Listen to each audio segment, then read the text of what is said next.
Замес номер 2. То была рыбка. Теперь будет мяско. Ребрышки у нас есть, подчеревочек есть. И мяско. Чистейшее мяско, которое по хребту, не знаю как называется,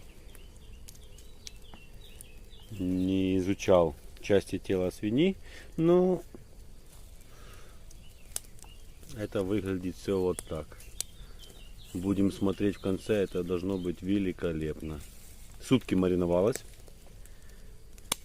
Ребрышки свежие замаринованные, последняя палочка, а это мяско сутки мариновалось.